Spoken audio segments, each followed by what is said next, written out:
السلام عليكم ورحمة الله وبركاته. بسم الله والصلاة والسلام على رسول الله. كل سنة وانتم طيبين.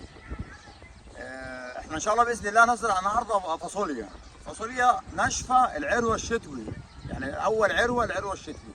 هي الناس زرعت بقى لها أكتر من 15 يوم. طبعا احنا بقى لما وضبنا الأرض جهزنا صبخنا وبتاع، يعني خدت معانا حركة ال 15 يوم دول. ليه؟ كنا زارعين فول سوداني واتأخر معانا شوية.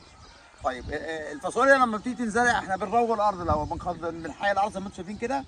لو هتبصوا الارض محيينها اهي، محييها بقالي كام يوم؟ بقالي 3 ايام بالظبط. وفي يوم الرابع ببدا ازرع، وحسب الجو، يعني حسب الجو حسب الارض. بص الارض اهي تبقى بالمنظر ده، واحط رجلي كده يعني يا دوبك رجليها تنعاص. ده انسب وقت للزرع. طيب هتزرع يا محمد يا سيد؟ هزرع ان شاء الله باذن الله الفاصوليا الناشفه صنف نبراسكا. النبراسكا ديت حبايه محترمه وحبايه كبيره بالمنظر اللي انتم شايفينه ده. حبايه عامله ازاي؟ الله اكبر. حبايه من حبايه ومتنجيه. انا مشتري الكيلو السنه دي ب 75 جنيه، الكيلو مشتريه ب 75. طبعا في ناس بتزرع محلي من الكسر، اللي هو بيبقى مثلا عنده من سنه ويبدا يزرعها ثاني سنه، يعني انت جوي وبتاع عادي بتمشي الحال والدنيا بتبقى حلوه ومش وحشه. بس انا بفضل ان الواحد يزرع خام، كل سنه يزرع خام. ليه؟ ان بتبقى التجاوي جايه من ارض مختلفه عن الارض، فبالتالي انتاجها بيبقى اعلى وبتبقى مقاومه للامراض. تمام؟ تنزرع ازاي بقى؟ معانا مضرب اهو، مضرب خشب زي ده، او تزرع بايدك. بس لا يزرع بايده صبعه هتبوظ من هنا، هتبوظ وتتقطع، وممكن حته جزازه حته زلطه فيبقى فيها الم. فحته الخشبه دي كده اسمها مغراز، يعني احنا مسمينها مغراز او مضرب. ده اسمها مضرب. تمام؟ بزرع ازاي؟ اهي على مسافات 15 سم، وابدا ازرع بالمنظر ده كده اهو.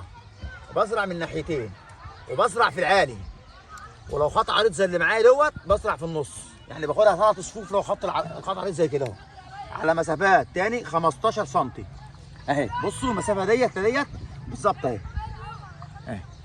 تمام؟ ونزرع بالمنظر ده كده يا جماعه اهي.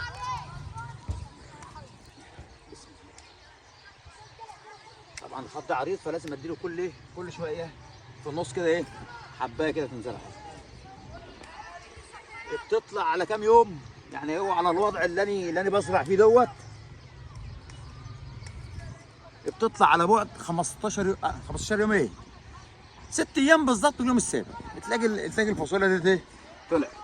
طبعا احنا في تشكيله هنا حلوه لسه برضه هنزرع المنطقه اللي هناك ديت. عامل جرات ان شاء الله هزرع بطاطس للبيت، وزرع بتنجان وكرومبو وقرنبيط وكزبره وفجل وجرجير وخس. لا زارعين السنه دي شويه زرع حلوين ان شاء الله باذن الله. برضه في الحلقات اللي جايه ان شاء الله واحده واحده هنوريكم نزرع ازاي ان شاء الله باذن الله. بكره هزرع توم، هوريكم انا بزرع التوم بزرعه ازاي. يلا يا جماعه كل سنه وانتم طيبين، وربنا يخضر لنا ويخضر لكم.